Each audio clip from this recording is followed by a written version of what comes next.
I hope this channeling lets everyone know how near our departed are to us.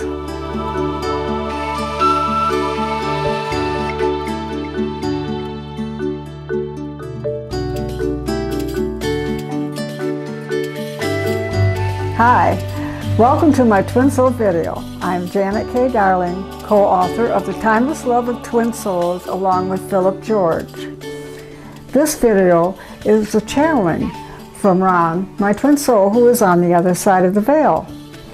And I will be presenting a series of these videos for you. These channelings are brought through the very creative and talented Mary Pompeo, the author of Find the Force, Be the Light. Ron passed away July 13, 2009. This channeling was September 15, 2009. I hope this channeling lets everyone know how near our departed are to us. It is amazing how quickly he progressed in such a short time. The channeling starts out with Mary and I talking back and forth. So I will present this channeling as best I can, what he said word by word. And I will say Mary, Ron, and you'll know when it's me, so you'll know who's talking. First started, Mary said, "Janet, the first thing I see, oh God, I'm going to cry. I'm so sorry." I said, "That's okay, I do." "Oh gosh," and I said, "He's so special." Mary says, "He is. Oh Janet, I wish you could see him. I always admired his cheerfulness, at least in the time that I knew him. I don't know if that continued as things went on, but he certainly had the trials of Job, didn't he?" "Yes," I said. Mary, "Oh my God, he is so happy. His face is full of light. His eyes are sparkling, and he has a big smile on his face." And this is the first words I heard from him after he passed away 2 months later, and I hear this: "I love you, I love you, I love you." It just totally freaked me out. Mary said, "That's all he wants to say to you over and over. I love you, I love you, I love you." It's coming across like a tidal wave. He is dancing and he is jumping from one foot to the other to show me that he has his vitality back. He is holding up his arms and he is turning around in a circle. I swear to God he looks 35. And I responded, "Aren't we supposed to look 30 over there?" And Mary said, "Yes, he looks like it. I heard it is often a process. At first they don't look quite as old as they did when they went over. Then when they come back for other visits, they get younger and younger. But it looks like it happened for him overnight."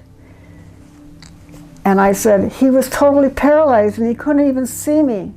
And Mary said, "Oh, bless his heart." And I asked, "Can he see me now?" And she says, "Yes, he can. Yes, he can." Oh, he has a big smile on that one. "Yes, he can. Oh, my God. Oh, Janet, he loves you so much. You're his other half. You're his twin soul." And Rod said, "Thank you, thank you, thank you." Mary says, "He's so filled with gratitude." And then Ron, "I am going to take care of you. I'm going to be there for you. I am around you. I am around the kids. Don't worry about anything. I can do miracles." And Mary says, "I really feel that he can. The energy and the strength that I feel coming from him. I've not felt it like this from anyone else." Mary also said, "Were there times you were talking to him and you didn't know if he could hear you or not?" I said, "All the time." And then Ron responds, "One of the things I felt very grateful to you for was that I felt like I was fighting this battle inside of myself.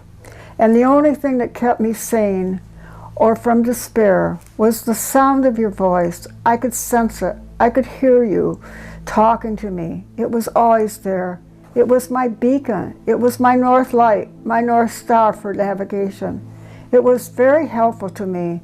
And I want you to know that I could feel your sadness of wondering if I was hearing you or not. I would try to use all of my energy to touch your heart." And I asked, "After he passed over?" And Mary says, "Before. I feel like I am sitting here feeling some of what he went through before he passed away. I wanted to cry for him. Oh my God, Ron, you're such a wonderful soul, and you should have never had to go through that. You know I'm thinking thoughts like that. And he's laughing at me. And he said, I wouldn't trade a second of that. That's how I am, like I am now. It took me to God. Mary, he is so filled with light. And I feel it as though he is a very special soul. I've done this work for 44 years, and that was in 2009. I've spoken to and seen a lot of souls who have crossed over. And Janet, I can tell you absolutely, Ron is in the light fully. There is no adjustment period going on. There is no trying to figure out what it is he is going to do.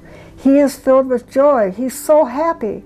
There are degrees of light on the other side, and the closer you get to Godhead, the more light you have. And I can definitely see that he is right there, right up close. He is never going to have to come back again. He did it all in this life. He is an ascended master. That's the term, beloved Ron ascended. That's how we would address him now. You're forever, darling. Both of you are forever. You have met your other half. You are fortunate enough to have had many lives with him, but you are going to be even more fortunate that you will never have to part again. That was $1,000,000, I'll tell you right there. That's right, I said. Is he there with me very much here? Mary says, yes, he is. And I asked, can he bilocate and be in other places? And she said, yes. And Ron said, I am operating out of time so that I can be with you for the rest of your life. And where I am, I'm not missing anything because it is like a blinking of an eye. I have met so many. I have been in the presence of Jesus and all of the apostles. Then I said, you told me once he was James, the apostle brother of John. And Mary come back. Oh yeah, that's why it's like a reunion. He's showing me he was with Jesus, and he took him to all the apostles. They were slapping him on the back, shaking his hand and embracing him. Jesus is smiling and Ron is smiling. It is just beautiful. He did a lot for the world with his suffering. He is not telling me that. He is not a bragger. My guide is saying to me that everything that he went through, there were only a few beings on the planet who had his courage and his spiritual strength. They went through a lot. They knew that was what was going to happen. They agreed to it before because the world was in a very dark place. It was controlled by people with a lot of greed, and he transformed that. Really, he tipped the scales on the side of light, and he had 6 others that were working with him. They came in, and they knew, in a way, what they were coming into. They didn't remember that when they got into the body, but their souls knew. So because of that, he got his ascension. And I asked, who were the other 6 people? Were they in this lifetime with him? And Mary says, yes, they didn't come in with him, but they all incarnated about the same time. They were all about the same age, and they all passed out of the body. He was the last to go. And Ron comes in. The captain stays until he knows the ship is either going to sink or float. Once I knew the battle was won, I let go. And Mary says, courageous souls. I don't think I would ever have had that kind of courage. And then Mary also says, Ron says, I would. Ron says, I would, but I'm thinking, I don't think I would. God bless them. And God did bless them. That's the exciting part. Oh my God, he's free. He's free in every sense of the word. He's free. He's in his own God power now. Beloved Ron ascended. And Ron says, you're my twin soul, my other half. And when it's your time to go, I am going to reach out my hand and take you out of the body, and that will be your ascension as well. And I said, oh my God, thank you, Ron. And then Ron says, you do not have to suffer. When the time comes, it is going to be peaceful. You're not going to have to go through what I had to go through.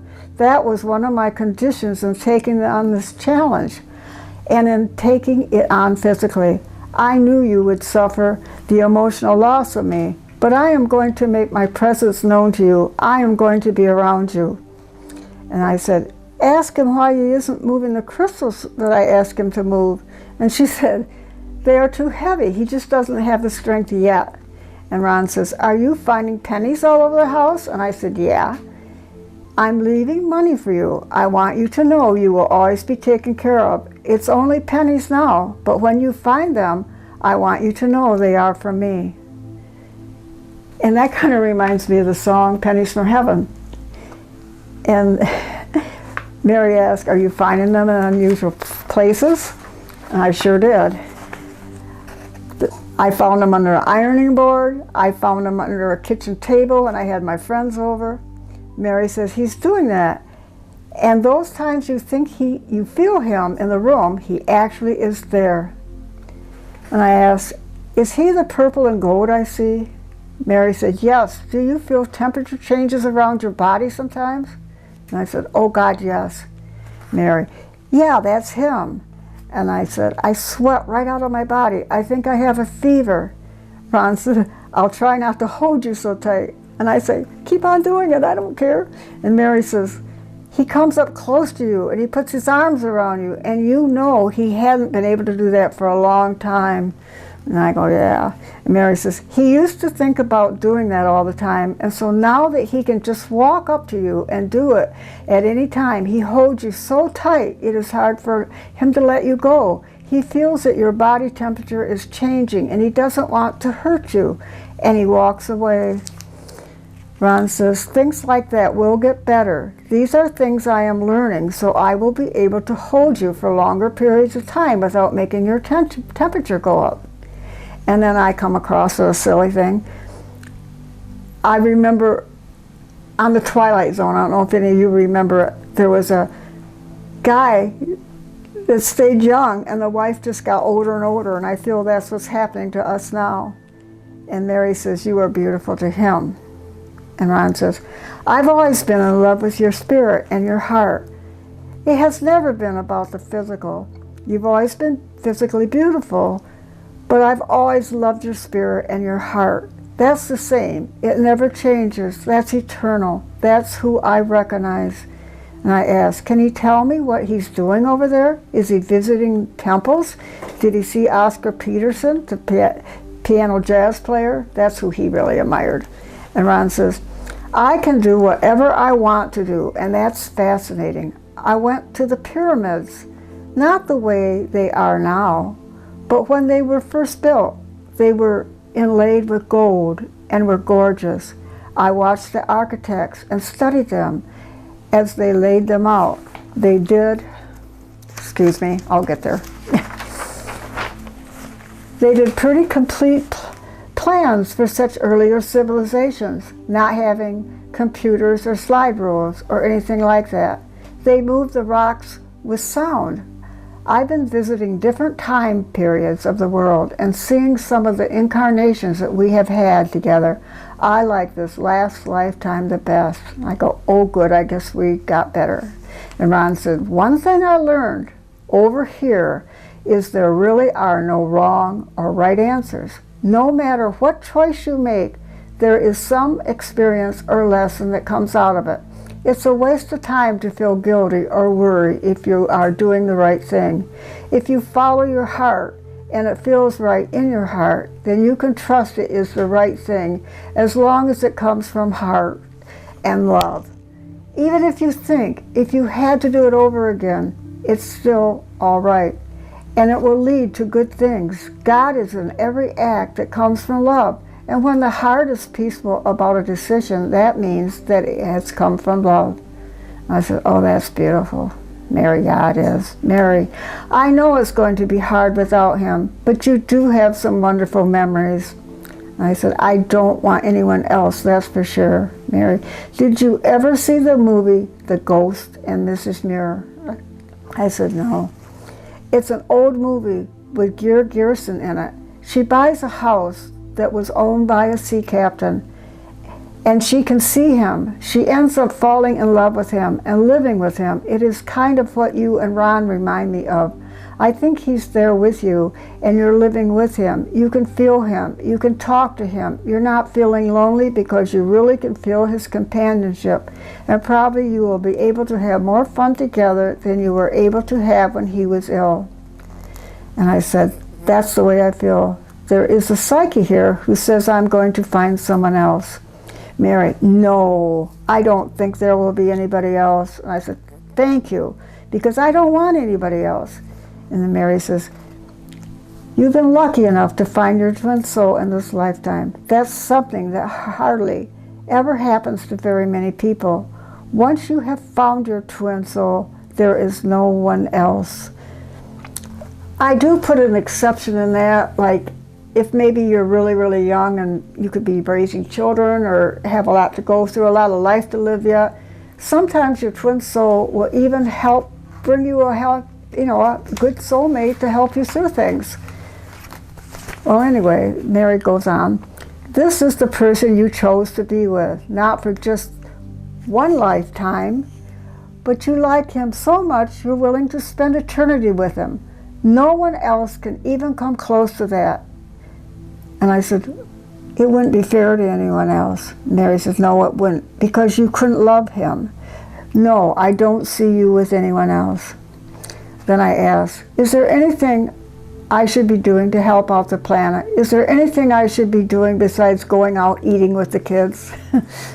Mary says, no, that's just what you should be doing. You are like an anchor in their lives. You give them stability. You make them feel everything is okay. You're doing exactly what you're needing to do. And I asked, is there anything he's got for me to do? Anything, I'll do it. And she says, maybe later. Right now, you don't understand that his illness took a lot out of you, physically too. Right now, he wants you to restore your physical health. Relax and retreat yourself to massages. Later on, there will be things the two of you could do together. And I said, oh, really? Will he let me know? And she said, yes, he will let you know. And he sure did. A while later, he come to me and said, we need to get our story out. And that's what happened. That's where the Timeless Love of Twin Souls came from. He says he needs to be a bit stronger. I'm thinking, how much stronger can he get? I guess maybe to have more control of his powers. And I said, is he listening to his music or listening weight? What's he doing? Mary said, he doesn't have to lift weight. He has the body he deserves by just thinking about it. I said, well, golly, have him pick out a better one for me. And she says, he loves you just the way it is. What can I say? He is spending a lot of time with other musicians and working on his own music. It is fun for him, not only because he can create it, because he can hear it with full orchestras and choruses. The way he thinks it in his head is the way it comes out. He's enjoying lots of different music and talking to the actual musicians, in some cases, who made it on the other side, like Oscar Peterson. So we got to see his Oscar Peterson.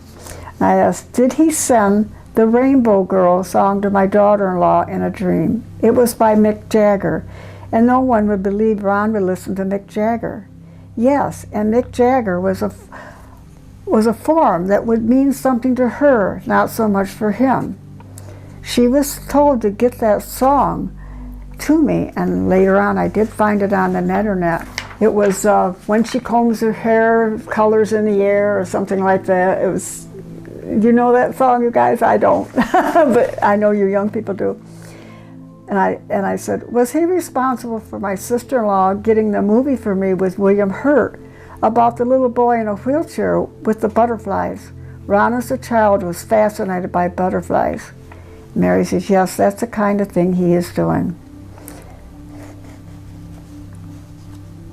Well, I said, tell him I love him with all of my heart for eternity. He loves you too for eternity. He can't wait to spend eternity with you.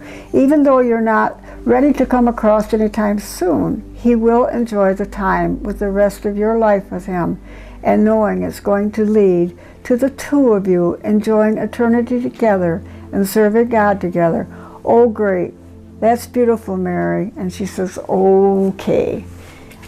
And all I can say, it's so amazing to me how quickly he progressed in such a short time. This channeling starts out with telling me so many things, and how wonderful it was for me to have such an amazing, clear contact. I'm so proud of Ron for making his ascension and being so strong and filled with light in such a short time. It has only been 2 months. And I'm wondering what you must think when you hear that he was with Jesus. At first I thought, how could this possibly be?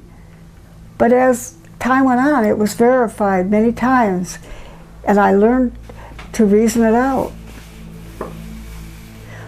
Most of us have had thousands of lifetimes, and surely out of so many lifetimes, there were great ones for all of us. And when we do work on ourselves, usually the most outstanding ones surface first. But this has not always been the case. Once, in a guided meditation I went to in a past life, I found myself a Dutch girl standing on a dock. And I was sweeping fish heads into a lake. Now that's not very romantic or anything, but that's where I was. Men had just cleaned fish, and that was my job, to sweep the fish heads in the lake. And I had wooden shoes on, and I looked across the lake, and I could see a windmill on the other side of the lake. And we've all had great lifetimes, but we have to have a number of insignificant ones too, and it's all for the purpose of our learning.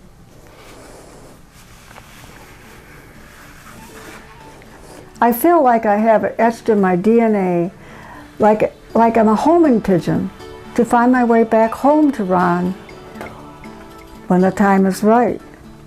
This is the way we were in the beginning, and this will be the completion of us for the rest of eternity.